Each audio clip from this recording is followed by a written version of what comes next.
my days, why is he messaging me? Sorry.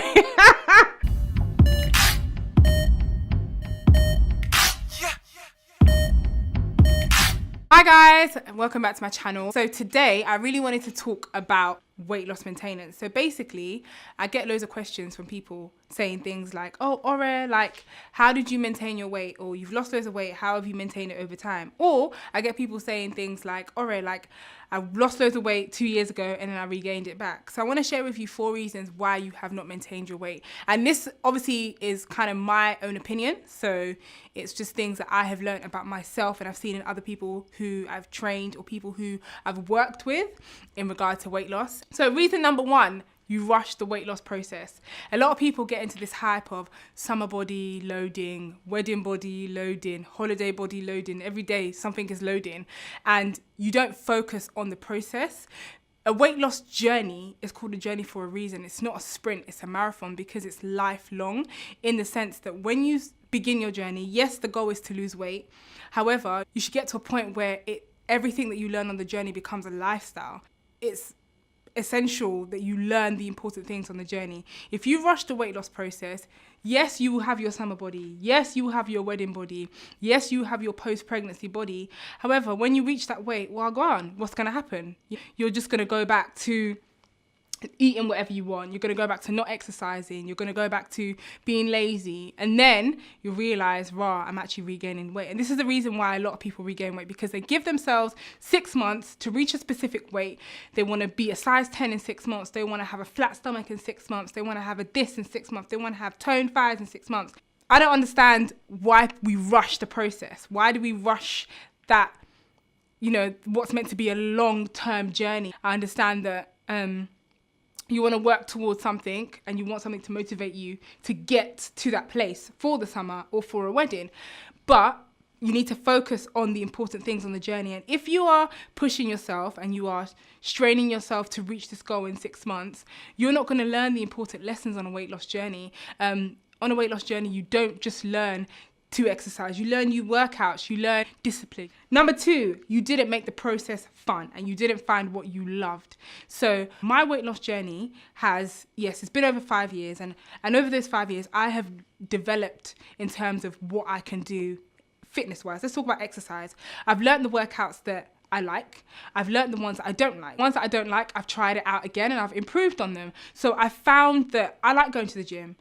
Running, I like running sometimes. Some days I'm not really fussed on running, but I'd rather lift weights than run. So I've learned this about myself because I've taken the time to learn it. Do you understand? So I have learnt the workouts that I like, and I have made them fun. So when I meet up with people now, I would rather meet up and go train in the gym than go and have Nando's, because I've become so in love with my journey and in love with training.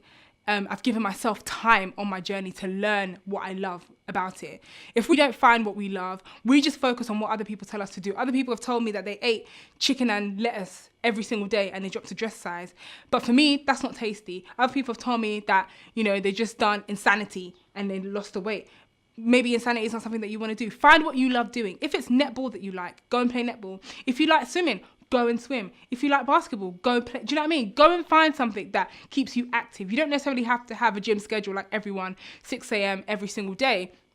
Find something that's fun for you. If it's running with a running club, go and join a running club. Make it enjoyable. Make it something that you can do for the rest of your life. The same goes for food. When I first started, obviously people were bringing out different foods. Quinoa was there, bulgur wheat was there, brown rice was there. I hated brown rice. I hated bulgur wheat. I hated quinoa. Anything that wasn't rice, I was like, this doesn't bang. I didn't like it at all. And it got to a point where I would make food, I would meal prep tirelessly. Like if you go back to my old post from 2013, 2014 times, I would make food, I'll take it to work, and then when I get to work, I'll eat the meat and then won't eat the other bits because I didn't really like it. I was eating all these vegetables that people were saying is really good, helps you lose weight, but I got to a point where I was like, I'm not even enjoying this. I'm starving myself, because I would pick out the prawns for my food and not eat the quinoa, and then I would go and get a croissant after work and eat that because I was so famished. But I started to learn what I liked. You know, I started to make quinoa in a way that I liked and enjoyed it. I wasn't following what someone else was doing on Instagram in regard to just eating it the way they ate it. Okay, I saw that people were posting about, you know, quinoa's good, bulgur wheat's good, kidney beans are great, black beans are good. So I started making it in my own way and made it healthy. Do you know what I mean? So take what it is, whatever it is that you love, whatever food it is that you enjoy.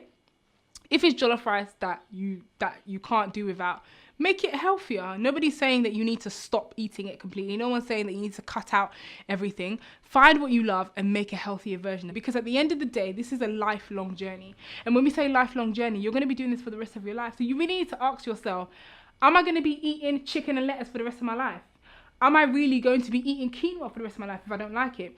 Am I really going to give up jollof rice for the rest of my life? Or plantain? I know I ain't gonna give up plantain for the rest of my life. Number 3 reason why you did not maintain your weight is you got lazy.